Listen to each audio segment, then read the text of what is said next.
자, 소개해 주시죠. 오늘 방송. 네. 연방으로 갑니다. 연방 보조금 많이 쏴주세요.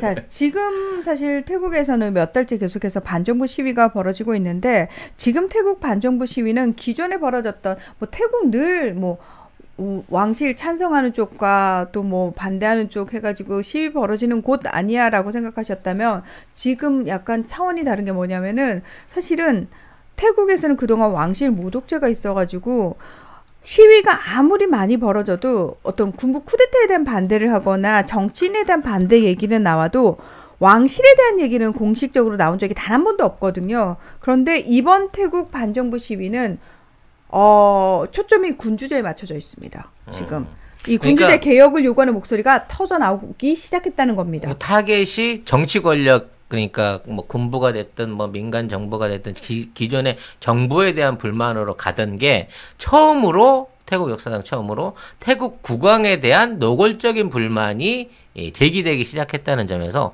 이게 큰 문제로 태국 정치사 자체에서 앞으로 태국의 어떤 변화에 있어서 큰 문제로 대두되고 있는 상황으로, 이것이야말로 급물살을 타고 있는 상황입니다. 이런 걸 급물살이라고 하는 거야, 이 새끼들아. 네. 그래서 사실은 그것과 관련해가지고 이제 태국에 대해서도 여러분이 조금 상식적으로 좀 아셔야 될 것 같아가지고, 예. 지금 제가 준비를 해왔는데요. 자, 태국의 반정부 시위는 그럼 어떻게 시작이 됐느냐. 물론 저희가 지난 8월에 관련해가지고 말씀을 한번 드린 적이 있는데, 다시 복습을 좀 간단하게 해드리면은, 올해 초 2월에요. 이 태국 헌법재판소가 의회 내 제3당인 퓨처 포워드 당이라는 당을 해산시켜버립니다. 근데 이 당이 지난해 그 총선에서 젊은이들한테 엄청난 센세이션을 일으키면서 기존에 정체되어 있던 태국 정치계에 뭔가 새로운 바람을 일으키는, 그래서 좀 기대를 할 만한 그런 정당이었는데, 이 당을 갑자기 이제 헌법재판소 차원에서 해산을 시켜버린 겁니다. 이거 어디서 많이 본 시나리오인데. 그렇습니다. 네. 그래서 사실은 민주주의 국가에서 정당 해산을 함부로 이렇게 한다는 것 자체가 말이 안 되는 거잖아요. 그런 말이 안 되는 일이 우리나라에서도 있었죠. 아무튼, 예. 그래서 그 정당을 해산시키고 그 지도부에 대해서는 앞으로 뭐 10년간 정치 활동을 금지시키는. 그래서 바로 그 다음 날부터 대학가를 중심으로 반대 시위가 나오기 시작합니다. 근데 코로나19가 그 팬데믹 상황으로 번지면서 태국 정치계에서는 뭐 잘됐다 이러면서 뭐 단체 행동 금지, 시위 금지, 봉쇄 조치를 강하게 내렸죠. 그래서 조금 주춤했다가 7월 중순부터 시위가 다시 재개가 되면서 지금까지 계속 이어지고 있는 겁니다. 지금 반정부 시위를 이끄는 탐마삭과 시위연합전선은 세 가지를 크게 요구하고 있어요. 첫 번째, 2014년 5월에 군부 쿠데타를 일으켜가지고 민정이양 할 겁니다 해놓고 본인이 군복을 벗고 총리가 된 프라유트 차노차 총리의 퇴진을 요구하고 있고요. 이것도 어디서 많이 듣던 얘기죠. 민정이양 할 거야 이러고 군부 쿠데타 일으켜놓고는 자기가 군복 벗고 난 민정 이러고 그래서 이양. 예. 민정이라는 이름 나 굉장히 좋아하는데 김민정, 네. 이런 민정. 그러게요. 네. 그래서 그 프라유트 차노차 총리의 퇴진을 요구하는 것과 또 하나, 군부가 자신들의 정권을 연장시키기 위해서 헌법 개정을 합니다. 말도 안 되는 헌법 개정을 하죠. 뭐냐? 군부가 임명하는 250명의 상원을 만들어 놓은 겁니다. 원래 상원 제도가 없었어요. 근데 얘들이 무슨 생각을 하냐면은, 자, 이걸 민정이양 하려고 보니까 내가 뽑힌다는 보장이 없거든요. 그래서 내가 뽑힐 수 있도록 프라유트 차노차 총리가 군복을 벗어서 민정이 됐을 때 뽑힐 수 있도록 몇 가지 꼼수를 쓰는데, 그 중에 하나가 뭐냐면 전혀 없던 상원을 만듭니다. 250명인데 중요한 건 이 모두를 누가 임명한다? 군부가요.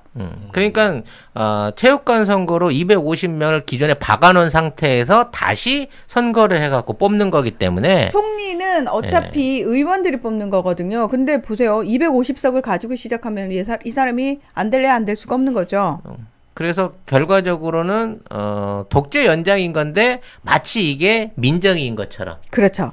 분명히 아저씨는 민식인데 민정이라고 우기면서 이쁘게 꾸며가지고 민정이로 등장을 했는데, 이 민정이 하는 짓이 살벌하거든. 그래서 국민들이 더럽다 나가라 이렇게 얘기를 하고 있고, 또 하나가 군주제 개혁을 이야기하고 있다는 겁니다. 그러니까 이제 사실은 태국의 제일 큰 문제가 태국의 왕실이에요. 왕실. 얘네들이 개쓰레기거든. 왜 개쓰레기냐면 일단 기본적으로 태국의 왕실이 돈이 너무 많아. 그래서 태국의 실질적인 국민들은 가난한데 이 왕실이 돈을 너무 많이 뽑아먹고 있는 거예요. 어느 정도냐면 태국 왕실의 공개적인 재산이 뭐 한 40조 정도 된다 그래요. 그래서 전 세계 왕족들 중에 왕가들 중에서는 1위. 1위로 꼽히는데 사실 진짜 1위는 따로 있어. 그 얘기는 뭐 맨 마지막에 제가 덧붙여 드리는데 그분이요? 아니야 그분 아니야. 그분은 여기 3분의 1도 안 되고 진짜? 우리 가까운 옆 나라에 있는 얘네들이 숨겨져 있는 최고 부자 왕실인데 아무튼 중요한 건 이만한 돈을 버는 게 국민들의 고열을 짜내고 있다는 거야. 일단 태국에서 제일 큰 은행 주식 30% 이상을 갖고 있고요. 태국에서 그렇게 말씀하시면 안 돼요. 태국에서 최대 이제 시암 상업은행 지분의 23.4%. 그래? 1조 9천억 원. 뭐 이거 은행 지분인 거야. 그래서 아무튼 은행 자체를 사실상 소유하고 있는 거고요. 그다음에 태국에서 제일 큰 시멘트 회사를 독점적으로 운영해서 돈을 법니다. 시암 시멘트 그룹 지분의 33.6%. 근데 제일 치명적인 거는요. 태국의 방콕에 여의도 20배가 넘는 엄청난 면적의 부동산을 가지고 이걸 국민들한테 임대를 줘갖고 임대료를 챙기는 거예요. 이게 연간 6천억에 가까운 비용이라고 합니다. 그리고 이렇게 벌어들인 비용을 가지고 이 단순하게 이제 이걸 땅만 건물만 빌려주는 게 쇼핑몰도 운영을 하고요. 이것들을 펀딩 형태로 운영하게끔 만드는 말하자면 왕실 산하의 펀딩 조직을 돌리고 있습니다. 그래서 얘네들이 태국에 있는 주요 사업들을 다 독점을 해요. 예를 들면 곡물 수출이라든지 그 다음에 또 뭐죠? 태국에서 제일 많이 나는 라텍스 고무 같은 거, 열대지방에서만 주로 나는 거. 이러한 태국의 자원 수출에 대한 독점권을 이쪽 펀드가 다 관리를 하고요. 심지어는 카지노까지 운영을 해요. 원래 태국은 이 불교 국가라서 도박을 하면 안 되거든요. 그래서 태국 국민들이 이 도박을 하면 안 되는데 좀 경제 사정이 나아지고 또 태국에 관광객들이 많이 오잖아. 사실 세계에서 제일 관광객이 많이 오는 나라가 태국이었단 말이에요. 이런 애들이 늘 와서 찾는 데가 카지노다 보니까 태국 안에다는 도저히 못 만들겠고 태국 국경에 바로 옆 캄보디아 쪽에 그쪽 국경선을 넘어가면 그쪽 지역에 카지노 타운과 호텔을 집중적으로 세운 거예요.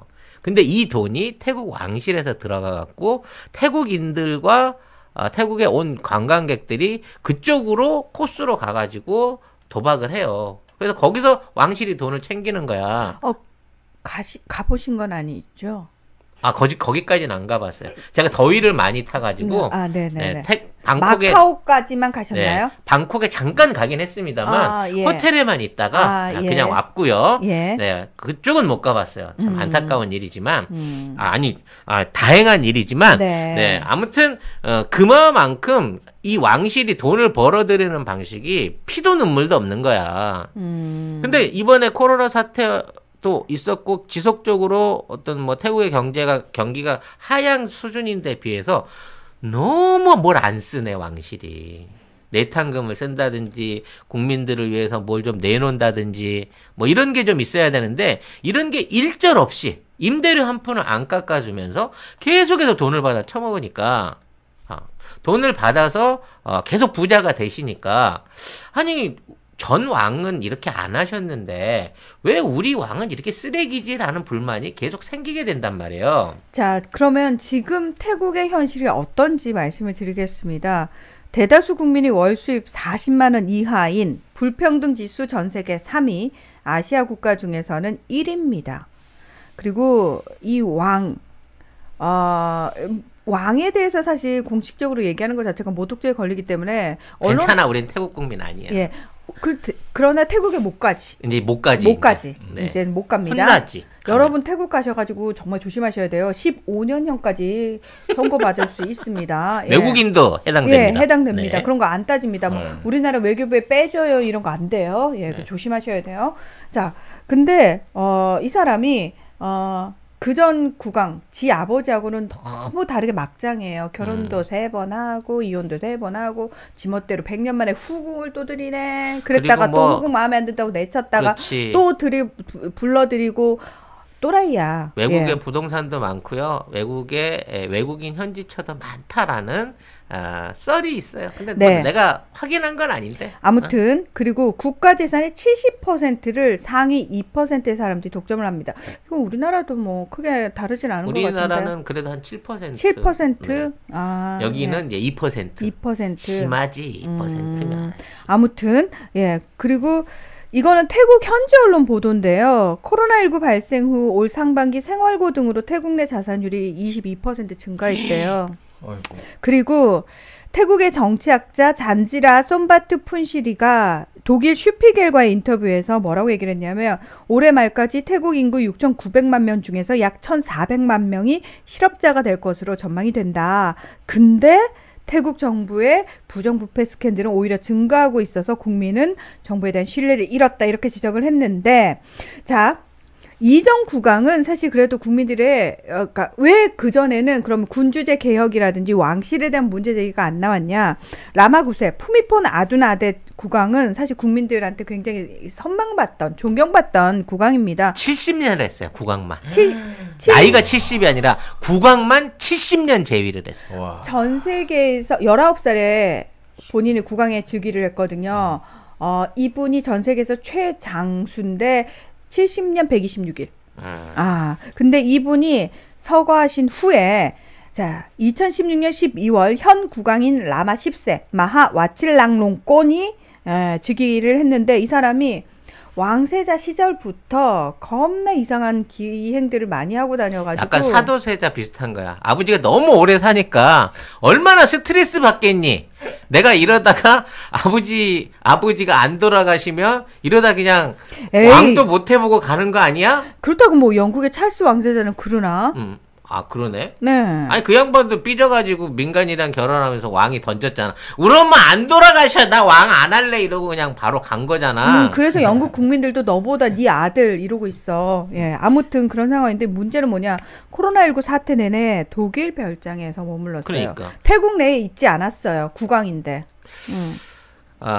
이게 이제 지금 총리하고도 관련이 있는 게요. 이 왕이 말년에 이제 아파서 들어 누셨어. 그래서 뭐랄까 약간 권한대항 비슷한 거 하고 있었거든. 그러니까 거의 2012년에 병석에 누운 다음부터 실권을 잃었다고 얘기를 하죠. 푸미폰 국왕이. 이게 사실 그래서 이제 따지고 보면 한 6년 어머 시기도 똑같네. 6년 동안 살아는 계셨지만 실제 권한을 발휘할 수 이게 6년이 한계인가 봐. 이 권한을 발휘 못 하고 있는 상황이었는데 아이고. 그때 지금 아이쿠야. 총리놈이 쿠데타를 딱 일으킨 거예요. 2014년 5월에. 그래서 그때 이제 말하자면 얘가 얼마나 막장이었겠어. 쿠데타를 한 상황이니까. 그래서 인정을 받으려면 국왕한테 비준을 받아야 되는데 국왕이 지금 정신이 없으시단 말이야. 그래서 황태자한테 대신 국왕을 인준을 받습니다. 근데 이게 태국의 그동안 관례나 법상 이게 있을 수 없는 일이거든. 쿠데타를 한 그 군부에 대해서 이런 걸 해주는 건 국왕의 고유 권한이었는데 국왕의 고유 권한이죠. 도대체 뭘 받아 처먹고 그걸 해줬는지 모르지만 지금 총리를 이걸 인정을 해줬고 얘가 나중에 나 민정이 할래요 라고 하면서 코스프레 할 때 그것마저도 그냥 눈 감아 줬단 말이야. 그러니까 지금 라마 10세가. 그러니까 이 지금의 황태자가 왕이 되면서 얘가 민정이로 올라와가지고 아삼육이 돼가지고 본격적으로 태국 국민들을 베껴먹기 시작했다는 거죠. 사실 따져놓고 보면. 근데 이제 이때 군부 쿠데타 이후로 태국 내에서 독재 철권 통치가 굉장히 강화가 되게 되는데요. 왕실 모독죄로 기소된 사람들이 많아졌고, 근데 이걸 또 악용하는 사람도 있잖아요. 예를 들어서 부모의 형제 사이가 좋지 않은 사람을 얘가 왕실을 모독했어 이러고 신고하면은 저 안 했는데요. 뭐 삼천교육대야? 그냥 그런 신고만 하면 끌고 가? 네. 그래서 실제로 2014년 이후에 적어도 9명의 인권 활동가들이 태국에서 왕실을 비판했다가 횡방불명이 됐고요. 그중 2명의 시신이 나중에 강둑에서 발견이 되기도 했습니다. 근데 지금 이제 문제는 뭐냐면 왜 자꾸 강둑에서 아니 그냥 묻어주면 안 되나? 그렇게 땅 파기가 싫은가? 그러니까 이게 사실 태국은 원래 태국인들은 태어날 때부터 군주를 경외하고 사랑하라는 가르침을 받는데요. 그리고 군주에 대해서 말을 했을 때는 발생할 결과를 두려워하라 이런 가르침도 받는다고 합니다. 근데 이렇게 자란 기성세대와 청년들은 이미 생각이 달라져 있는 거예요. 왜냐하면 지금 아이들한테는 SNS가 있잖아요. 이 SNS가 얼마나 큰 무기가 되냐면 얘들은 앉은 자리에서 전 세계를 다 본단 말이죠. 그러니까 다른 나라의 언론 보도도 볼 뿐만 아니라 다른 나라의 삶을 애들이 적나라하게 안다라는 거예요. 근데 우리나라는 뭔가 이상해가 시작되는 거죠. 이러던 와중에 이제 레드불 아들 사건이 터지면서 터진 거죠. 젊은 애들이 빡이 돕니다. 레드불 창업주의 손자. 그러니까 우리로 말하면 이제 장제원 아들 같은 놈인데요. 맞아요. 네. 외제차 음주운전한 상태에서 음주운전을 했죠. 외제차를 몰다가 누굴 치웠냐? 경찰이요. 그리고 경찰이 죽었어요. 죽었습니다. 근데 무죄가 나옵니다. 네. 이렇게 되다 보니까 쉽게 말해서 이제 아들놈 하나가 이 무죄 난 게 중요한 게 아니라 이런 사법 처리 과정이 엉망진창인데 그러니까 이 과정에 연루됐던 놈들. 그렇지. 정치인들뿐만 아니라 법조계 기업가 다 연루가 된 거예요.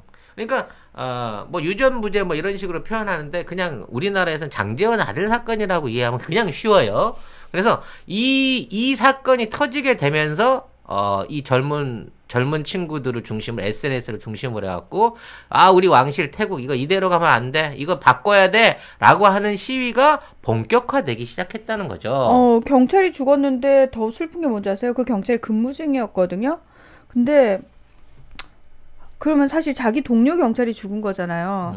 그러면 아무리 저쪽이 힘이 세도 사실 동료가 그렇게 죽으면은 빡이 돌아야 되는 게 맞거든요. 근데 경찰 자체가 이거를 묻어요. 네. 조작하고 왜곡하고 그리고 심지어 증언을 해주던 당시 목격자가 중에 한 명이 죽었어요. 얼마 전에. 죽었어요. 야, 진짜 막장이다. 어쩌면 이렇게 망가지는 나라에서 일어나는 법질서 법원이 하는 짓거리는 똑같아요. 태국이나 우리도 태국 수준이잖아. 예. 결국 그렇죠, 우리가 태국 욕할 일이 없는 거야. 이거 같은 경우는. 똑같아요. 우리도 지금도 봐요. 엄마 찬스 써가지고 외국 대학 가네. 걔는 멀쩡한데 우리 함부로 저기 대학에서 표정통화 같으면 큰일 나는 나라잖아요. 아니 그나저나 그 나경원 아들은 10월달에 군대 가는데 11월달인데도 왜 안 가? 잠깐만 가을에 가신댔잖아요. 지금 겨울이에요. 우리 파카 팔고 있어 지금. 파카 좋습니다. 네. 화딱지 나는데? 파카 따뜻합니다. 그러니까 우리도 똑같아요. 우리도. 아무튼 그래서 이 시위가 굉장히 격렬해졌어요. 그래서 이제 다시 재구속이 되기는 합니다. 그러면서 이제 뭐 법무부 장관이 사과하고 뭐 이런 식으로 해서. 그렇지만 국민들은 어느 누구도 별 기대를 하지 않아요. 이 사람이 제대로 된 처벌을 받을 거라고는. 그 안에 들어가면 또 황제 노역이라고 얘기하잖아. 뭐 노역도 아니고 아무튼 초호화 호텔판으로 해놓고 그 안에서 지낼지 어쩔지 모르는 거니까 형식적으로 이런 부분에 대한 어떤 신뢰관계가 떨어져 버린 거지. 그렇죠. 그러면서 이제 또 하나의 상징이 방콕 시내에다가 이제 일종의 동판을 새긴 거예요. 원래 국왕한테 와서 개기지 말자 뭐 이런 일종의 뭐 그런 내용의 동판을 새겼는데 그 동판을 철거해 달라고 요구합니다. 시위대들이. 그러니까 국왕이 너무 지금까지 이 국민들한테 해왔던 거나 이런 것들이 강압적이고 탈법적이기 때문에 이런 부분에 대한 법 개정 내지는 관행을 철폐해야 된다라는 요구에 맞춰가지고 그러면 일종의 그 충선 간판이라 그래야 되나? 아무튼 그 동판을 폐기하기로 약속을 해놓고 치웠다가 도로 박아 버리는 거죠. 그러니까 정치권에서는 어떻게든 무마를 하려고 그러는데 국가 야 그거 충성서약 그 동파는 치우면 내 자존심이야. 하지 마. 이렇게 되다 보니까 우리나라는 이 정치를 뜯어 고치는 게 아니라 국왕을 때려 고쳐야 되겠네. 라는 생각이 스물스물 올라오기 시작했다는 겁니다. 그래서 지금 현재는 사실 가정 내에서도 세대 간 갈등으로 번졌어요. 이 군주제를 놓고. 그렇죠. 60대 이상의 기성세대들은 아직도 왕실에 대해서 무조건적인 존경심이고 청년들은 도대체 우리 부모가 왜 이러는지 이해를 못하는 거고. 아빠 왕실에 뭐 받은 거 있어? 이렇게 나가는 거죠. 불경스럽다고. 우리 아이가 이렇게 불량스러워진 거는 교수님 때문이라고. 학교에서 교육 잘못 받아서 그렇다고 굉장히 걱정하고. 도대체 우리 아빠의 이런 모습이 너무 싫고 부끄럽고. 심지어는 한류 문화에 잘못 적응이 돼갖고 그런다는 일부 주장도 있다고 합니다. 그래서 지금 굉장히 세대 간 갈등으로까지 굉장히 크게 번졌고요.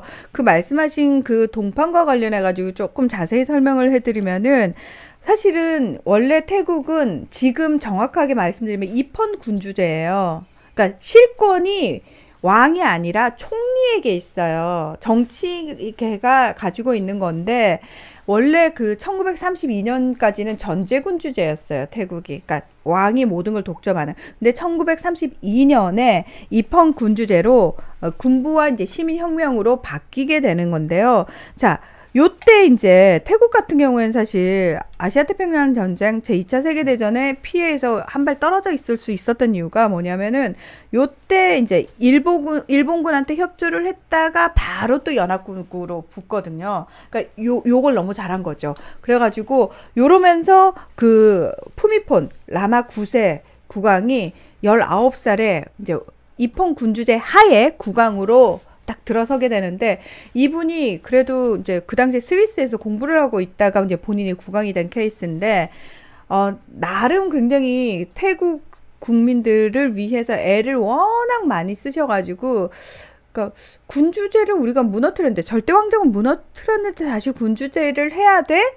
라는 사람들의 모든 의심을 다 싸그리 없애준 거예요. 그러니까 워낙 뛰어난 왕이었고 국민들한테 존경을 받았기 때문에 70년 동안은 이 70년 동안 같이 지내왔던 구세대들은 우리 왕은 괜찮아라고 그렇지. 생각을 하고 있는 거고. 왜냐면 태어나 보니까 이 국왕이 있었고 이 국왕 너무 좋은 국왕이고 그 삶을 그냥 계속 쭉 산 거예요. 마치 러시아 애들이 내가 태어났는데 푸틴 대통령인데 지금도 대통령이야 하는 것처럼. 예. 아무튼 근데 그때 입헌 군주제를 하면서 여기서 우리가 이제 눈여겨봐야 될 게 뭐냐면은 보세요. 절대왕정일 때는 그냥 그 나라 전체가 왕의 재산이에요.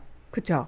근데 입헌 군주제로 바뀌면은 왕도 역시 국민 중에 하나야. 그렇죠. 개인이 돼버리는 거예요. 그래서 이 당시에 국왕 개인의 재산과 왕실 재산을 명확하게 하기 위해서 왕실 자산국이라는 게 설립이 돼요. 요때. 근데 이때에서 모든 그 국왕의 개인 자산과 왕실 자산을 다 관리하고 있던 이 왕실 자산국이 2018년에 갑자기 어떤 발표를 하나를 합니다. 이 시간부로 왕의 개인 재산은 다 왕이 관리를 한다.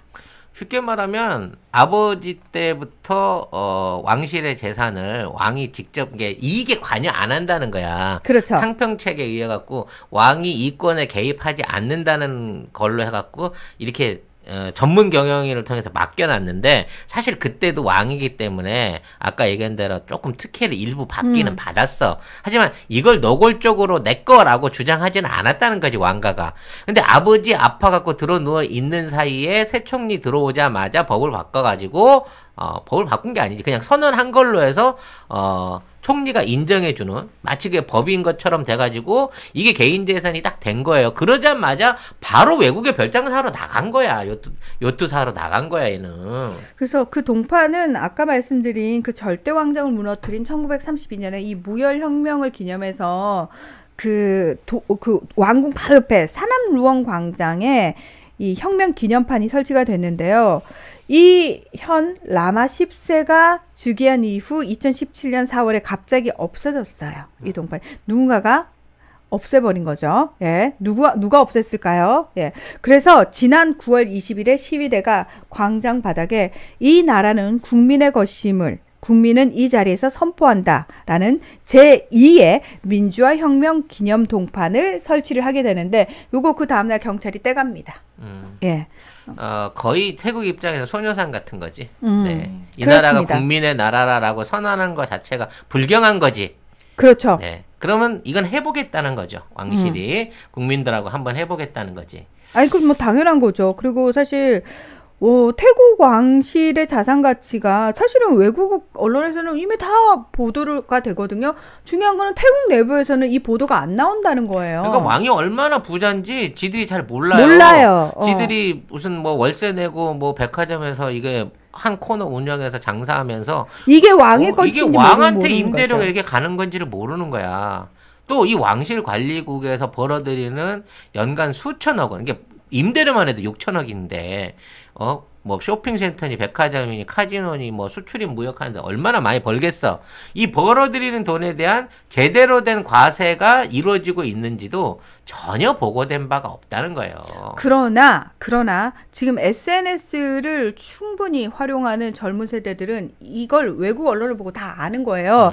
그래서 이 학생 시위자들이 어떤 얘기를 하냐면 왜 태국보다 독일에서 더 많은 시간을 보내는 국왕에게 세금이 지원되고 있는지 의문을 제기를 하는 겁니다. 그러면서 지들 생활비는 세금 써.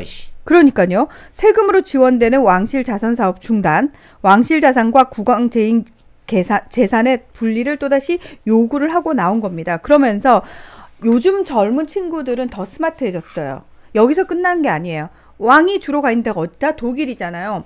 독일 대사관 측에 도대체 이 와칠랑 롱콩 국왕이 독일에 머물 때 그곳에서 왕권을 행사를 해서 태국 정치에 관여를 했는지 여부를 조사해달라고 요청을 하게 됩니다. 이건 무슨 얘기냐? 이거는 독일의 영토 주권과 독일법을 위반한 것이기 때문인데요. 실제로 독일 외교부 장관이 뭐라고 얘기를 하냐면, 자, 물론 나도 국왕의 행적을 계속 주시해 오고 있다. 독일 체류 중 불법 행위가 발견된다면 즉각 상응한 조치를 취할 것이다. 이건 무슨 얘기냐? 우리는 외국 인사가 독일에서 자국의 국정을 수행하는 것에 항상 반대한다. 이거 최신술이 최모 씨가 거기에서 10조 원 이상의 재산을 스위스와 독일 인근에 은닉을 하고 그러니까 거기를 현찰로 왔다 갔다 하면서 뭔가 국내에다가 뭔가 지령을 하고 거기 피해 있어서 애 낳고 뭐 아무튼 이럭저럭 한 행위가 있었는데 이거 관련한 것 독일이 이렇게 만만한 나라인가? 근데 이제 문제는 뭐냐면 독일 같은 경우에는 그러니까 사실 독일 인권 단체들도 지금 굉장히 문제 제기를 많이 하고 있거든요. 근데 과연 독일 정부가 외교적으로 공식적인 문제 제기를 할 수 있을 것이냐에는 의문을 부호를 찍는다는 거예요. 이럴 때 진짜 쿠데타를 해가지고 나라를 뒤집은 다음에 국왕을 국내로 못 돌아오게 해놓고 그 재산을 몰수하면 태국 국민의 경제적 위기가 다 해결될 수 있는데 그런 건 안 하지. 그런 좋은 쿠데타를 일으킬 수가 없나 태국에서는? 예, 시민혁명으로 해결이 안 되나? 자, 독일 언론의 최신 보도에 따르면 태국 국왕은 바이에른 알프스에 있는 가르미 슈파르텐키르의 호텔을 임차를 하고 있대요. 그러니까 한 층 전체를 빌렸는데 멋지네. 여기서 지난 3월 말부터 첩 20명 가량을 포함한 100여 명의 수행장과 함께 지내고 있다고 합니다. 100명 중에 첩이 20이야? 네. 그러니까 아니, 이거 독일 언론에서 얘기한 거예요. 이런 첩첩 산중이네 아주. 예. 근데 사실 이 사람 원래 슈타른베르크 호수 인근 투칭에 본인 별장이 있거든요. 근데 왜 호텔을 숙박하느냐? 탈세를 위해서라는 얘기가 있고요. 그다음에 실제로 룸서비스가 좋은가 보다 그 호텔. 라마 9세가 딱 사망할 당시에 사실은 이 라마 10세는 독일에 있었거든요. 그러니까 이때 아버지의 재산을 그대로 물려받은 건데 상속세를 내지 않았다라는 것도 독일의 야당 의원이 지적을 하기도 했습니다. 독일 신문 빌트는 조금 더 적나라한 부분을 얘기를 했는데요. 독일 부동산은 아빠가 산 건데 아들이 세금도 안 내고 슈킹했네. 슈킹을 한 거죠.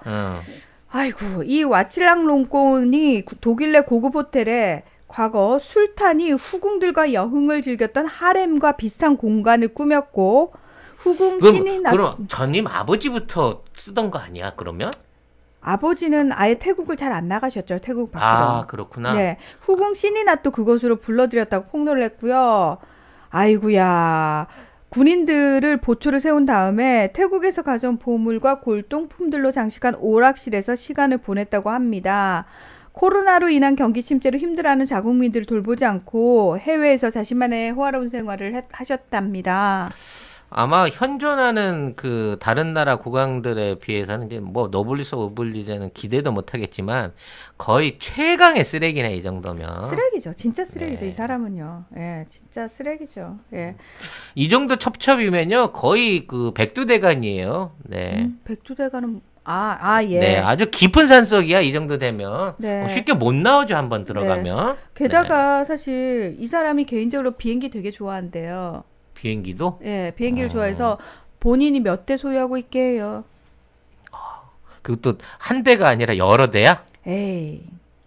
몇 대나 있어요? 38대. 38대의 항공기와 헬리콥터를 가지고 있는데요. 문제는 뭐냐면은 지금 태국 예산에서 이렇게 로열 오피스, 그러니까 왕궁으로 들어가는 돈이 거의 90억 바트예요. 그러니까 3,400억 원인데 이 중에서 약 20% 이상이 국왕의 비행기 취미 유지에 쓰이고 있다고 합니다. 아니 이 시기가 지금 방콕에서 임대료만 6,500억인데 지 30대 넘는 비행기 유지하는 데다가 거의 750억 원. 750억을 쓰고 3,500억을 생활비로 지원받고 있다는 거야? 네. 아... 게다가 이분 사실 아버지 돌아가시고 막 애도하는 기간 어쩌고 하면서 대관식을 좀 늦게 했거든요. 즉위를 늦게 했거든요. 근데 초호화 대관식을 했어요. 사흘 일정에 365억 원을 들였다고 하는데 이거는 자기 아버지의 장례 비용의 3배에 달하는 수준. 그리고 와 이거 진짜 대단한 놈이다 이거. 이분 더 대단한 거 말씀드릴게요. 또 있어? 이거죠. 화웨이 스마트워치. 네, 이어폰으로 쓸 수 있습니다. 전화도 되고 음악도 들을 수 있는데 굉장히 음질이 깨끗하고요. 폰하고 150m 떨어져도 정상적으로 유지가 되는. 요렇게 옆을 뚝 누르니까 요게 이렇게 뿅 하고 빠지거든요. 그러니까 요게 지금 이어폰인 거예요. 요 부분을 귀에 이렇게 꽂으시면 되는 거고 요걸 빼가지고 요 부분으로 이렇게 딱 넣으시면은 다시 여기 피부에 네. 정확하게 이렇게 곡선으로 돼가지고 딱 달라붙어요. 생활방수도 가능하고요. 제가 그 몸이 안 좋아서 심장 박동을 항상 체크를 하거든요. 고혈압, 당뇨, 운동 칼로리 스텝도 있지만 동맥 안에서 산소 포화도 측정이 가능합니다. 심부전이나 코로나 같은 걸로 인해서 호흡이 부족해지는 상황에서 내 몸에 있는 여러 가지 바란스를 체크할 수 있는 기능이 있다는 거죠. 이 정도 성능 되는 이어폰 하더라도 20만 원은 그냥 기본으로 가거든요. 사장님이 광고주님이신 아닙니다. 건가요? 아니요. 제가 광고주. 아니요. 송 작가님이 광고주예요. 제가 야매로 들여온 거 아니고요. 정식 하웨이 코리아에서 수입한 정품이고 AS도 전부 화웨이에서 맡아서 하는 겁니다. 삼성, 애플과 함께 세계 3대 스마트폰 메이커고요. 이거 충전해서 쓰는 거 맞아요. 10분 충전으로 4시간 통화 가능해요. 스포츠 밴드는 19만 8천 원, 가죽 밴드는 비싸 24만 2천 원. 앞으로 이 스마트 밴드를 구입하시면 모모토몰에서 이거를 원 플러스 대박. 드립니다. 네. 차량 충전기를 같이 보낸 거야. 53,000원짜리 모델. 네. 이 두 종입니다. 색상 다 랜덤으로 가는데요. 이 정도 되면 10% 내드리던 그 파켓몰에서 혜택보다 훨씬 큰 혜택입니다. 모모토 몰에서 화웨이 스마트워치를 검색하시면 되는데 전 세계 최저가입니다. 저희가 파는 게. 어. 모모토몰에서 성공하기 위해서 제가 이것까지 받아냈습니다, 여러분. 네. 아, 진짜. 이러면 진짜 사주실 거죠? 이건- 네. 구매하세요. 네.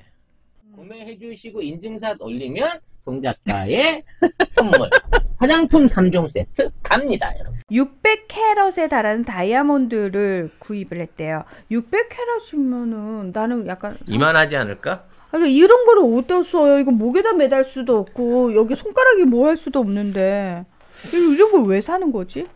아무튼 아무튼 태국 얘기를 하고 있는데 이런 얘기를 들으면 막 현실감이 안 오네. 저는 잘 모르겠어요. 이거는 기존의 정치인이라든지 뭔가 공직에 있는 사람이 할 수 있는 입장이 아닌데 한 나라의 국왕이라는 놈이 이런 식으로 살면 되겠어요?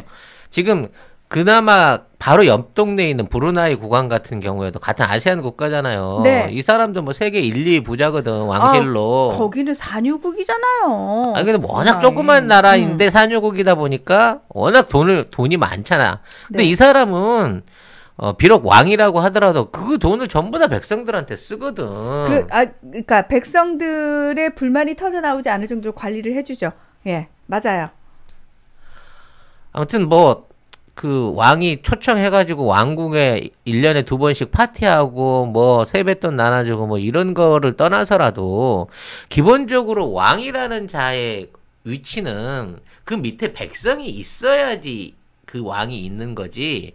이거를 무시하고 이런 식으로 하게 되면 당연히 권좌에서 쫓겨날 수 있는 거예요. 이런 것들이 이 향락에 대한 비판이라든지 어떤 그 내부 정세가 일어나면 다시 폭력 정치로 이게 돈단 말이야. 내가 보기에 이 자식은 지금 분명히 근위병이나 내부 경호원이나 이런 것들 이제 앞으로 강력하게 늘려가지고 국민들이 시위하기 시작하잖아. 쫓겨나기 전까지 국민들 학살할 놈이에요, 이놈은.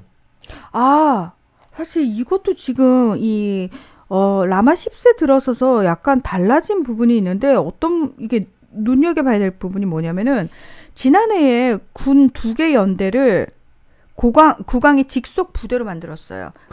친위병 만든 거야. 근위병 만든 거 아니야. 그러니까 원래 근위대가 있었는데 그 차원이 아니고 군 부대를 이쪽 소속으로 옮겨버렸다니까. 연대가 둘이면 몇 명이야?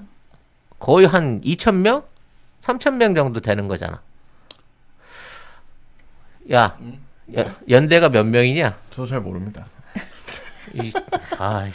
두 분 다 군대 다녀오셨잖아요. 저는 아니에요. 네. 네. 아까 6,000명이래. 네. 6,000명. 6,000명의 사병을 지금 양성해가지고 한 거예요. 얘네들 백골단으로 키우고 있는 거야, 이 새끼 지금. 그리고 아까 비행기 38대라고 그랬더니 항공기 38대라고 그러니까 작은 거 아니에요? 이랬는데 미국 보잉 항공기 넉 대, 프랑스 에어버스 항공기 3대, 러시아산 수호이 항공기 3대, 그리고 노스럽 F5E 제트기 4대, 헬리콥터 21대고 여기서 석 대를 더 구매를 할 예정이라고 합니다.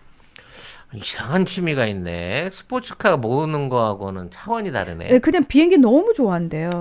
근데 원래 이런 왕실이 존재해서 안 되는 거거든. 이거는 태국 국민한테 일종의 홍역 같은 거라고 생각해요. 이게 갈아엎어. 이게 갈아엎고 왕실 없애고 이런 쿠데타에 의존하지 않고 제대로 된 시민정부 세우세요, 태국 여러분. 네, 지금 송 작가님 평생 태국 못 가시나요? 아마도 안 가. 더워서 안 가. 나 더운 나라 싫어. 아주 급급해서 죽는 줄 알았어 가서. 네. 근데 아무튼 아까 말씀하신 대로 태국하고 우리하고는 또 그 지소미아가 돼 있단 말이에요. 그래서 태국이 앞으로 이제 돈은 많은 데 비해서 국가가 이따위로 돌아가기 때문에 그쪽 아시안 국가들 가운데에서 말하자면 해군력이 가장 강력하게 필요한데 그동안 말하자면 못 쓰는 항공모함 사고 안 움직이는 구축함 사고 막 이래가지고 아주 국방 비리가 어마어마했거든요. 최근에는 이제 잠수함을 샀다가 중국한테 눈탱이를 맞았어요. 태국이요. 네. 우리나라에서 이제 잠수함을 제가 팔았으면 팔았을 텐데 한 3천억 정도의 석대를 준다 그랬는데 갑자기 중국이 끼어들어갖고 야 우리가 8천억의 잠수함 석대 25년 거치 25년 분할 상환 거기에 잠수함 값의 2배를 니들 농산물 수입해주고 무조건 평생 AS에 품질 보장 이러고 사기를 쳐가지고 우리나라랑 진행할 뻔하던 잠수함 계약을 뒤엎고 그거를 갖고 갔어요. 그랬는데 이게 이제 나중에 가서 이 모든 계약이 뒤집어지면서 제값 다 내야 되고 물건은 후지고 인도도 안 되고 약속했던 건 아무것도 안 지켜지는 상황이 돼갖고 지금 이 군부가 이 잠수함 관련된 비리로 해갖고 지금 간당간당 하거든. 국회에서 도대체 무슨 계약을 어떻게 했길래 국방 계약으로 1조 원 가까운 돈을 처발르는 잠수함 사업이 이렇게 됐냐라고 그러고 맹공을 당하고 있는 입장인 거예요. 왜냐하면 지금 프라유트 짠오차 총리의 정당이 그러니까 야당 그러니까 이 당이에요. 여당이 소수예요.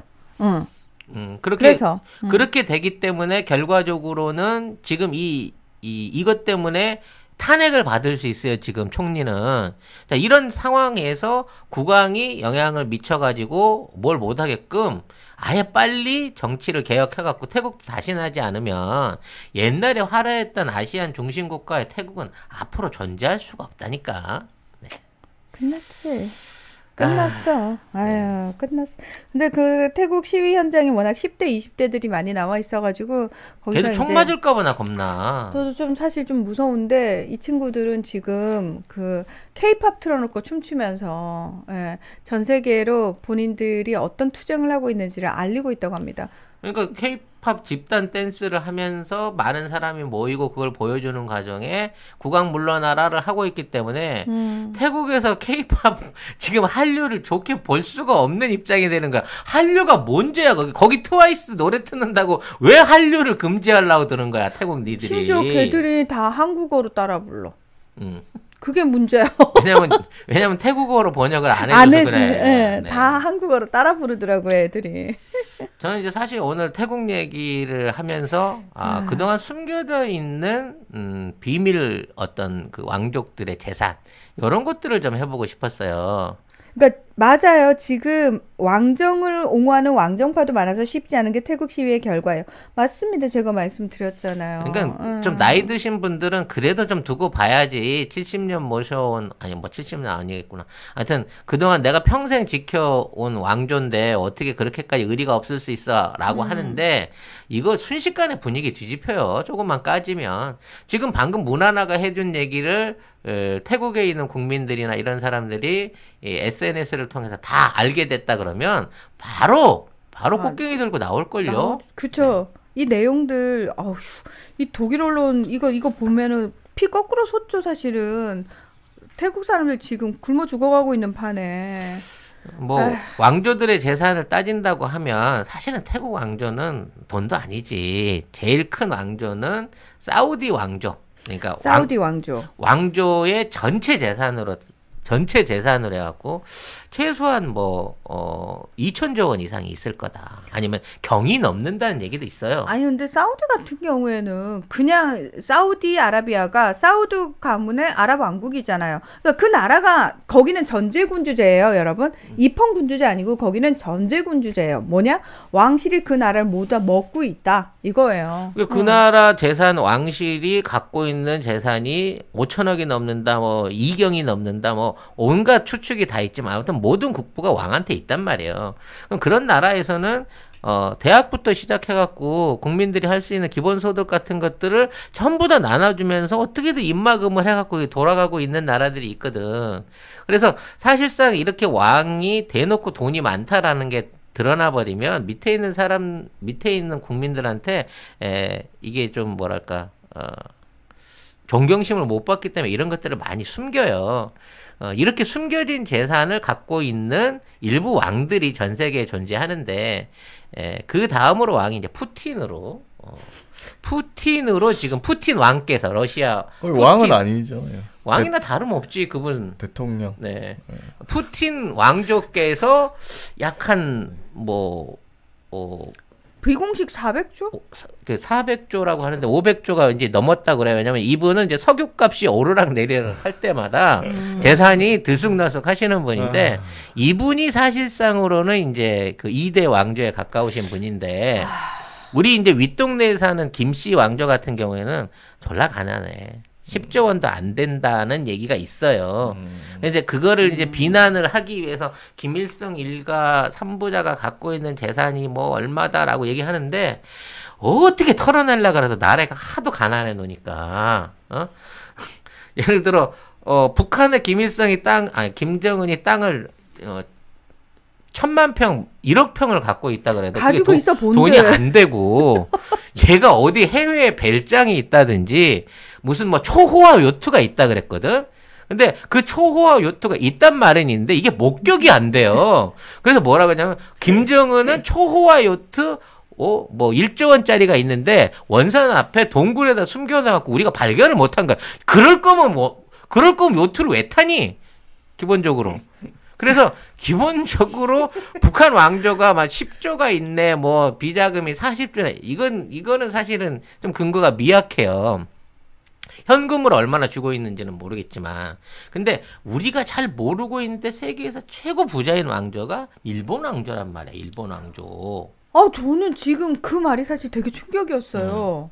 그러니까 우리가 흔히 얘기할 때 일본이 무슨 돈이 있어요라고 하는데 일본은 사실상 국가의 국부를 왕이 다 해먹었어요.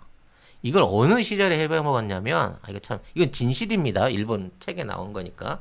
일본이 개항을 하고 나서 외국에 있는 무역선이 들어오기 시작했을 때 일본에 내다 팔 게 없었어요. 그래서 뭘 팔았냐면 자국에 있는 여자들을 해외에다가 팔았어요. 자국의 백성을 내다 팔았다고. 그래서 그거를 하기 위해서 쉽게 말하면 해외로 송출하는 여성들에 대한 여객 지원이 필요했어. 그 여객 지원을 하기 위해서 우체국을 그 당시 우체국이 배로 갖고 이제 전국을 돌아다닐 수 있는 우체국이 있었는데 이 우체국을 민영화를 시키고 이러한 배를 운영하는 권리를 준 게 미쓰비시 상사예요. 그래서 미쓰비시 상사가 일본의 여자들을 해외에 팔아가지고 그 노임으로 해갖고 돈을 벌고 군부한테는 그 팔은 대가를 갖다 바친 거죠. 그래서 이 미쓰비시를 비롯한 대규모의 재벌들을 이 재벌들이 이 왕실과 더불어 갖고 이와 같은 왕실의 돈을 빌려 갖고 사업을 했어요. 그러니까 세계 대전이 일어났을 때 웬만한 군산 기업과 일본의 재벌들은 사실상 전부 다 왕실하고 사돈지간이었어. 그리고 그 사돈지간에다가 왕실이 내탕금을 열라 빌려줘 갖고 재벌을 만든 거야. 그래서 그 구조가 나중에 일본 재벌이 해체되는데 다시 결합될 수밖에 없는 이유가 뭐냐? 왕이 살아남았기 때문에 그 재벌들도 외척이라서 다시 살아남은 거예요. 그래서 이것들을 말하자면 번벌이라 그래갖고 일본 왕실의 외척 재산으로 숨겨져 있는 재산이 사실 일본 대기업의 재산이라는 거야. 그래서 공식적으로 왕은 뭐 성이 이거밖에 없고 뭐 1년에 얼마 받아 이거 다 거짓말이고 일본 왕이 힘이 없는 왕이 아니에요. 실제적으로 이러한 사위나 사돈들이 따져놓고 보면 노태우 비슷한 거지. SK는 사실상 내 회사인데 겉으로 보기에는 재벌 회사로 보일 뿐인 거야. 그 이러한 연결 관계로 돼 있는 일본 왕실의 재산이 어마어마하게 많다는 거예요. 그래서 우리가 일본 왕을 평화롭고 아름답고 일본 왕이 정치적으로 아무것도 안 하고 있는 말하자면 그 무능력한 식물 왕이다라는 착각을 버려야 됩니다. 세계에서 제일 많은 돈을 굴리는 왕실이 사실은 일본 왕실이고요. 그 일본 왕실하고 연결돼 있는 그룹들이 전부 다 우익이고 미쓰비시나 마쓰이나 이런 미스즈 같은 모든 우익 그룹인 거고 그들이 사실 아베 같은 우익 정치권자들한테 돈을 대고 있는 거예요. 그러니까 정치인들은 우익한테서 돈을 받아서 일본 정치를 망가뜨리고 있지만 그 우익들을 실제 소유하고 있는 건 일본 왕실이라니까. 그래서 오히려 태국보다도 일본이 먼저 왕실을 계약을 해야 되는 부분이 있다는 거죠. 아이고야, 예, 지금 뭐 댓글에서는 태국 욕할 거 못 된다고. 우리나라도 지난 9년간 사실. 근데 뭐 태국이고 일본이고 왕실이 뭐 해체되거나 그럴 일이 없잖아요. 없을 것 같은데. 그렇죠. 왜냐하면 그 왕실에 대한 어떤 정보들이 완벽하게 포장돼가지고 그렇죠. 정말 존경받는 왕 이걸로 완전히 미디어라든지 이 교육이 완전 표장이 돼 있기 때문에 이런 얘기를 꺼내고 이런 진실에 접근하려고 하는 사람들이나 학자들이나 언론 자체가 아예 국민들한테 전달이 안 된다는 거예요. 그래서 깨어있는 언론, 깨어있는 시민의 가치가 이렇게 큰 겁니다. 오늘은 트럼프 왕조부터 시작하고 태국 왕조, 일본 왕조까지. 트럼프 왕조? 아니지, 바이든 왕조라고 그렇지, 봐야 바이든을 되겠지. 꼭두각시로 내세운 무서운 유대 자본. 그렇지. 근데 이 모든 자본의 근간이 태국은 모르겠어요. 태국에 유대 자본이 들어갔다는 근거까지는 아직 없는데 일본을 처음에 궁극화시킨 자본이 유대 자본이란 말이에요. 일본이 러일 전쟁이나 청일 전쟁을 일으키게끔 만들고 대륙으로 진출하게끔 끊임없이 왕조의 돈을 빌려줬던 애들이 로스차일드이기 때문에 결국 일본의 지금 왕실의 자본과 우익의 자본도 유태인의 자본인 거고 미국의 지금 민주당의 자본하고 같이 맞아떨어져 있으니까 이 근본적인 토에는 그 미국에 있는 유태인 자본하고 유럽에 있는 유태인 자본하고 연결돼 있는 거고 이 모든 게 돈을 독점해 갖고 세계를 쭈물떡거리려고 하는 유태인 자본의 농간에서 지금 이런 일들이 크게 보면 일어나고 있다라고 하는 거대한 음모론이 완성되는 거죠. 거대한 음모론. 거대한 음모론. 네. 왜냐면 이런 얘기하면 다 현실로 믿어주는 사람이 몇 없으니까. 하지만 그걸 증명해내기 위해서 송 작가는 계속 증거와 방송들을 만들어가고 있는 거예요. 우리의 적폐, 트럼프, 공산주의, 민주주의, 이슬람, 뭐 과격파 회교 집단 이런 거 아니에요. 지금 지구촌의 경제를 쥐고 이걸 가지고 이득을 취하려고 있는 거대한 경제 집단들이 각국의 정치와 경제를 좌지우지하면서 쭈물떡 하고 있는데 거기에서 유일하게 벗어나서 지금 그나마 이만큼 살아가고 있는 나라가 대한민국밖에 없다는 거지. 김창숙님이 무섭다. 세상 돌아가는 거 알면 알수록 하셨는데 사실 처음 접하면은 약간 겁나거든요. 근데 차라리 모르고 살았으면 싶은 내용들이거든요. 근데 그걸 무서워하실 이유가 하나도 없는 게 뭐냐면은 유일하게 그 모든 것과 맞서고 있는 민중들이 있는 곳이 대한민국입니다. 맞습니다. 네. 대한민국의 가장 큰 자산은 우리가 갖고 있는 자산이 어딨어? 솔직히 사람밖에 없어. 사람. 그러니까 이게요. 되게 진짜 저는 사람이 먼저고 사람 사는 세상이고 이 사람이 나온 이유가 딴 게 아니라니까요.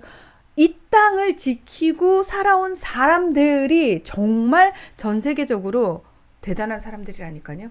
괜히 어찌 보면 이 한반도를 지켜내면서 5,000년 동안 다른 나라 침략 안 하면서도 존경받고 지금의 있는 국가와 언어와 민족을 유지해오는 이 노하우 안에는 결국은 뭐 노하우도 있겠죠. 외교적으로 잘한 부분도 있고 우리 민족이 강성한 것도 있겠지만 우리 그 시대를 살았던 민중들과 지금의 백성들, 지금의 우리 깨시민들이 가진 그렇죠. 역량과 그 힘들이 국가를 지배해 온 거란 말이에요. 우리는 그래서 미국처럼 어리석게 당하고 일본처럼 노예처럼 당하고 태국처럼 바보처럼 당하지 말아야 된다는 거죠. 근데 지금 우리는 깨시민이라고 표현을 하잖아요.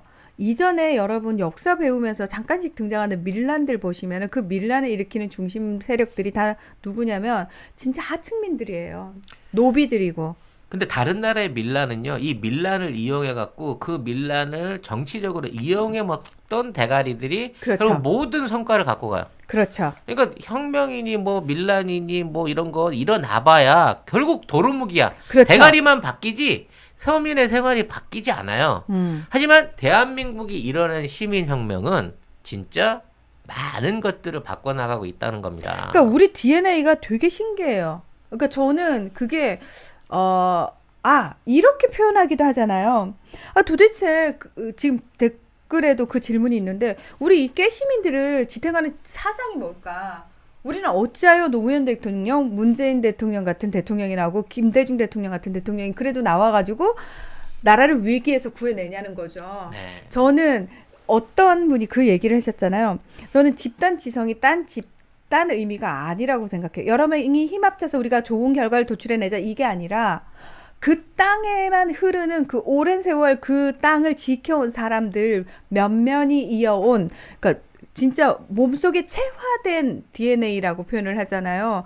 그것들이 있다라는 거예요. 그러니까 이게 되게 신기한 게 그러면 우리가 왕조 국가를 안 겪었어. 우리도 왕조 국가 겁나 겪었어. 근데 지금 다시 왕조하자 그러면 여러분 뭐라 그래요? 웃기고 있는데 21세기 무슨 왕조야? 근데요, 다른 나라들 왕조 국가들을 설명할 때 거기는 왜 아직도 왕조예요라고 물으면 뭐라고 설명한 줄 아세요? 거의 대부분이 기사에서도 그렇게 설명할 거예요. 수백 년간 또는 1000년 이상 왕조 국가를 유지해 왔기 때문에 국민들이 거기에 너무나 익숙해져 있고 이런 식으로 이유를 대요. 명분을 대요. 근데 그러면 아 그렇구나. 그래 사람이 그럴 수 있어라고 했다가 우리나라에 딱 이렇게 대입을 해보면 뭐야 우리나라도 600년 왕조 있었잖아. 근데 바로 사람들이 뒤집어 엎잖아요. 그리고 이 시대의 왕이 무슨 말이야? 시민들이 깨어나야지라고 얘기할 줄 아는 사람들이라는 거예요. 구한말에 뭐 우리나라가 병탄의 역사를 겪었습니다만 그때도 구국운동과 3.1운동이 있었고요. 큰 3.1운동을 떠나서도 수없이 많은 저항이 있었고요. 그렇죠. 계속 있었죠. 네, 이 땅에 이제 전쟁의 아문이 가고 미군과 또 토웨들의 지배가 다시 시작됐을 때에도 그럼요. 그 기득권을 이겨내기 위해서 4.19가 있었고 5.18이 있었고 뭐 그다음에 이제 민주혁명이 있었고 지금 시민혁명이 있었고 이 모든 것들을 계속 겪으면서 행동하지 않으면 변화하지 않는다는 것을 느낀 거예요. 그러다 보니까 알아요. 본능적으로 알아요. 그런 피해 대가와 그런 어떤 투쟁의 대가를 알고 있기 때문에 뭔가 잘못된 게 있으면 그것을 지켜야 된다. 이 피를 흘려서 얻어내온 민주주의를 우리가 지켜야 된다는 그 의욕 때문에 더 많은 사람들이 모이고 이 많은 사람들이 결국 위정자들을 굴복시킨 거잖아요. 대한민국은. 맞아. 다른 나라는 이걸 할 수 있는 여건이 안 돼.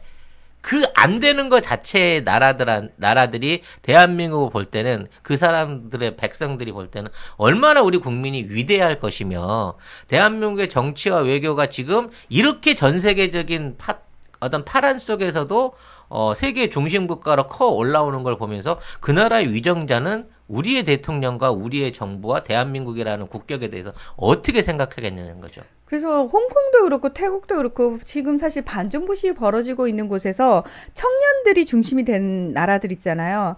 그 친구들은 일단 대한민국의 민주화 역사를 공부하기 시작했어요. 그렇죠. 알고 싶은 거야. 우리도 성공시키고 싶은데 도대체 방법이 없어. 왜냐면 한 군데도 다른 나라는 한 번도 성공한 적이 없거든요. 성공을 못했으니까. 네. 근데 성공한 나라가 그러니까 물론 그들도 대한민국이라는 나라가 어디에 있는지 몰랐겠죠. 하지만 K-팝을 통해서 K-드라마를 통해서 문화 콘텐츠를 통해서 접하게 된 대한민국에 대해서 조금씩 알기 시작하니까 이 나라가 K-팝만 있는 게 아니고 그 수많은 민주화, 승리를 쟁취한 역사를 가진 나라라는 걸 알게 되니까 이 친구들이 이제는 우리도 성공하려면 알아야 된다. 공부를 해야 된다. 그래서 우리의 민주화 역사를 공부를 한다는 거예요. 그래서 박종철 얘기 나오고 5.18 얘기가 나오고 물론 BTS의 어떤 영향도 있지만 그렇게 된다라는 거예요. 그러니까 그것 자체가 얼마나 엄청난 겁니까? 그래서 저는 뭐 지금 우리나라는 뭐 청년들이 굉장히 힘든 시기고 청년들의 우경화가 조금 걱정된다 막 이런 얘기들 하고 있지만 아니요. 저는 사실 이 땅에 살아온 그 우리 안에 숨겨져 있는 내재되어 있는 DNA는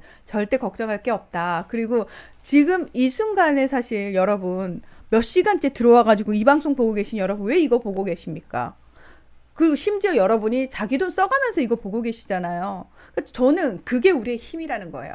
그렇죠. 여러분 한 분 한 분이 지금 당장 이 방송을 듣고 변화하는 것도 있겠지만 그 변화가 자연스럽게 여러분 주변에 있는 다른 사람한테 번져갑니다. 그렇습니다. 그래서 우리의 진보는 더더욱 빠른 것이고 구시대적인 적폐들이 이거를 막으려고 하더라도 점점 깨시민의 힘과 영향력은 갈수록 더 커진다는 거죠. 맞습니다. 네. 가장 큰 차이가 그거죠. 그러니까 우리 깨시민과 아닌 애들의 가장 큰 차이 뭐냐? 걔들은 돈 받아요. 조금 움직일까 말까고. 근데 돈 떨어지면 안 움직여. 그러나 우리는 내가 돈을 써가면서라도 나는 깨시민으로 살 거야 라는 분들이 사실은 그 차이가 엄청난 거예요. 정말 저는 그 차이 자체가 왜 각도기에서 처음 각도는 요만큼에서 시작되지만 점점 좀 벌어지면서 결국 만날 수 없는 걸 만들잖아요. 저는 깨시민과 깨시민 아닌 사람들, 그러니까 깨시민과 태극기 부대의 가장 큰 차이는 그거라는 거. 그리고 그런 깨시민들이 있는 한 이 땅은 영원히 저는 희망의 땅이다라고 생각을 합니다. 네. 그 작은 미라를 우리가 심기 위해서 우리 송작가 TV 우리 부하 여러분들 다 고생하고 계시고요. 꼭 그렇게 부하라고. 막판에 니들이 저항하면 저항할수록 니들은 부하야. 우린 끝까지 저항할 거야. 우리 안에 저항의 DNA가 있어. 우리가 STN을 세우는 그날까지 송작가 TV의 방송은 계속될 겁니다. 네. 재첩구 송작가 TV가 나온 최고의 히트 상품. 그리고 히트다 히트. 네, 예. 가장 오래된 우리 그 방송의 스폰서이시죠. 네. 올 가을에는 선물 세트로 선물할 수 있다. 오. 같은 가격인데 소장 세트로 별도로 판매를 하고 계시답니다. 네. 고향의 맛을 선물하는데 깨끗하고 청결한 섬진강. 섬진강에서 나온 화개장터 제첩국 네. 많은 주문 있으시길 바라겠습니다. 제첩 알맹이가요 보리쌀보다 크면 이거 국산일 가능성이 거의 없습니다. 우리나라는 원래 작아요. 원래 네. 작아요. 치킨 소울푸드님께서 작지만 맛있는 게 국산의 특징이라고. 맞습니다. 정리를 너무 잘해주시네요. 그러니까요. 예. 한 봉지가 2인분인데 요게 500g이에요. 요게 5,000원이에요. 10개를 한꺼번에 주문하시면 5만 원. 배송비 무료입니다. 네. 화개장터에서 식당을 실제로 운영을 하고 계시니까 혹시 그 근처에 갈 일 있으시면 꼭 거기 들리셔가지고 송작가 TV에서 봤다고 아는 척 꼭 하시고요. 뭐 하나라도 많이 얻어 드시기 바랍니다. 제첩전 달라 그랬어요. 디테일 겁나. 아유, 죄송하지만 제첩 좀 주세요. 네, 광고 보고 오셨습니다. 네, 자, 제첩국 사실 저희가 그 다음에서 화개장터 제첩국을 치면은 나오거든요. 네, 네이버에서도 나오고요. 화개장터 제첩국을 온라인으로 검색하시면 화개장터 제첩국이라고 연결된 사이트에서 구매하실 수 있습니다. 네, 이거 바로 그냥 사이트가 나와서 여기서 구매를 하시면 되는데 제가 이제 또 저는 사실 이제 채식주의자니까 제첩을 못 먹잖아요. 제 동생한테 이제 먹어보라고 그랬더니 저는 동생이 이제 저희 막내 동생이 제첩국에 대한 기억이 없을 거라고 생각했어요. 우리 못 먹어봤다고. 네, 저랑 7살 차이 나니까 너 어렸을 때 제첩 먹어봤어? 했더니 자기 기억 안 난대요. 근데 좀 의외였던 게 그래서 너 제첩국 모르지? 그랬더니 언니야 나 가끔씩 제첩국 먹으러 제첩국 파는 데를 간다는 거예요. 전문점에 간다는 거예요. 그래서 그 정도로 네가 제첩국을 좋아했어? 그랬더니 자기 되게 좋아한다고. 그래서 잘 됐다 그러면 너 비교를 해달라고 얘기를 했더니 일단 전문점에 가면은 1인분에 한 9,000원 정도를 한대요. 근데 제첩의 알이 다르다고 표현을 하더라고요. 거기 게 되게 굵대는데? 왜냐면 말씀드렸잖아요. 홍수 때문에 지금 사실상 제첩이 안 잡히기 때문에 지금 있는 제첩은 5월 달에 수확한 봄 제첩 말고는 가을 제첩은 없어요. 그래서 봄 제첩이 아닌 제첩은 대부분 중국산일 가능성이 높죠. 그러니까요. 네. 그래서 제가 동생한테 그랬어요. 이 알이 작은 이유는 뭐냐면 이거는 섬진강에서 채취를 한 거다. 직접적으로 채취를 한 거고 알이 크면 그거 중국산이다. 이렇게 얘기를 해줬고 그래서 그럼 제가 물어봤어요. 이게 5월에 채취를 해서 지금 나온 건데 어떠냐고 그랬더니 알갱이 되게 탱탱하고 되게 맛있다고. 그 관련해가지고 이제 끓이는 장면이라든지 뭐 상을 보내주셨는데 저희가 아직 준비가 덜 돼갖고 지금 올려드리지 못하고 있는데요. 5월 제첩, 섬진강 제첩을 배송받을 수 있는 그 말하자면 믿을 수 있는 판매처가 지금 사실 드뭅니다. 이것도 재고가 떨어지면 어떻게 될지 모르는 건데요. 그래서 제가 이벤트를 하나 걸도록 하겠습니다. 자, 또 본인 마음대로요? 내 마음대로. 네. 광고 좋아하는데 전혀 동의받은 적이 없어요. 자, 제첩을 사셔가지고요. 지금 제첩을 사시면 2인분짜리 그 한 팩이 10개 들어서 오거든요. 네, 그러니까 500g이 한 팩인데 그거 2인분이에요. 네, 그게 10팩이 오는데 요걸 갖고 다양한 요리로 응용하시는 분이 계시더라고요. 그래서 어제는 이걸로 계란찜을 해보셨는데 너무 시원하고 맛있었다는 거예요. 그래서 여러분들 중에 이 제첩을 이용한 레시피를 활용을 하셔가지고 제첩을 이용한 새로운 레시피를 저한테 보내주시는 분은 스페셜 선물을 제가 따로 드리도록 하겠습니다. 자, 이메일 찍으세요. 네. 이벤트 한다면 겁난다 이제이라고 최대영님께서 네. 조용히 겁난다. 조용히 제첩국을 이용. 왜냐면 제첩국을 그냥 단순하게 끓여갖고 먹기만 하니까 이게 좀 팔로라기보다도 다양성이 좀 떨어지는 것 같아서 나 제첩국으로 이것까지 해봤다. 네, 응모해 주시면 그 응모 사진을 보고 이게 완성된 요리를 보여주시는 거예요. 그 응모된 사진을 보고 저희 방송할 때 일주일에 한 번씩 게시를 할 거고요. 뭘 자꾸만 보내래. 네. 보내주신 분한테는 로고도 보내라 그러고. 송작가의 스페셜. 근데 뭐 보내면 드리잖아. 내가 그냥 공짜로 시키는 거 아니거든. 보내면 제가 보답을 해드리잖아요. 네. 요리에 재능 있으신 애청자분들의 제첩 요리 레시피 응모 기다리고 있겠습니다. 네, 그렇습니다.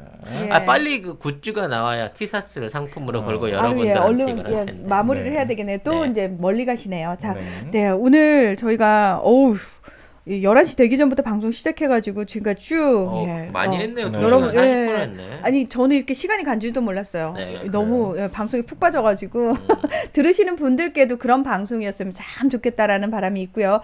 자, 오늘 방송은 여기서 마무리를 하고 저희가 내일 오전 11시에 찾아올 겁니다. 예. 네. 그 전에 또 슈퍼챗 소개시켜드리겠습니다. 늘 감사님 만원 하면서 연방 보조금 갑니다 해주셨고요.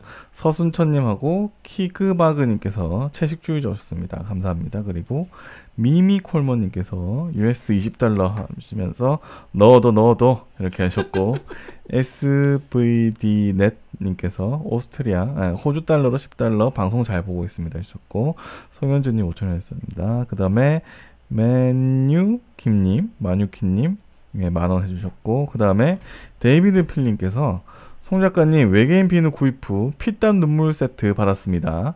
받아보니 이건 아닌 것 같아서 카카오 계정으로 10만원 후원금 보내드렸습니다. 아, 비누가 아닌 건 아니었죠. 순간 저 당황했네요. 이건 아닌 것 같아서요. 순간 제가 가슴이 철렁했습니다. 감사하고 늘 고맙습니다. 늘 송이로 잘 듣고 선물을 있습니다. 보냈는데 이건 아닌 것 같아서는 제가 멘트가 깜짝 놀랐군요. 이건 아닌 것 같아. 그냥 받는 건 아닌 것 같아서 요런 멘트겠죠? 이거는 물건 따위가 아닌 것 같아. 나 이걸로 잘못 들어가지고 감사드리도록 하겠습니다. 네. 그렇습니다. 자, 이제 요리 연구까지 하셔야 되는 여러분 참 고생 많으시고요. 그러게 뭘 그렇게 꾸역꾸역 보러 들어오십니까, 여러분? 윤민호님 이제 왔어요. 다시 해주세요. 네. 이러지 마세요. 저희도 살아야죠. 저희 밥을 먹으러 가야 됩니다. 이제. 많이 힘듭니다. 네. 저기 계속 이렇게 레시피가 도착을 하면요. 그 레시피 관련해갖고 여러분한테 아이디어로 다 공개를 할 거기 때문에 다 같이 공개할 수 있는 제첩국 레시피 모집 이벤트! 상품 걸려 있습니다. 네, 이왕이면 화개장터에서 산 제첩국으로. 아니 이왕이면이 아니고 무슨 당연히 그걸로 해야지. 제첩국을 사야지. 그 얘기를 안 하셔가지고. 아무튼 로고 공모 마감이 이제 일주일 남았습니다, 여러분. 깨시민 하기 힘들어요. 정말 힘드네요. 할 게 하셨는데. 많아요. 예, 그러게요. 어제 어떤 분 저기 밤새 방송 듣고 오늘 정경심 교수 탄원서 쓰고 이 방송 또 밤새서 들으신다고 오셨는데 참 대단하십니다. 대단하신 것 같아요. 대단한 열정이신 것 같아요. 대한민국을 버티는 힘은 우리 깨시민들의 열정이다라고 생각을 합니다. 여러분이 있어서 대한민국이 희망을 꿈꿀 수 있고 지금도 나아지고 있습니다. 자부심을 가지십시오. 정말 여러분 대단하십니다. 예. 네, 사랑하는 여러분 오늘 방송 여기서 마무리 짓도록 하겠습니다. 고맙습니다. 내일 봐요.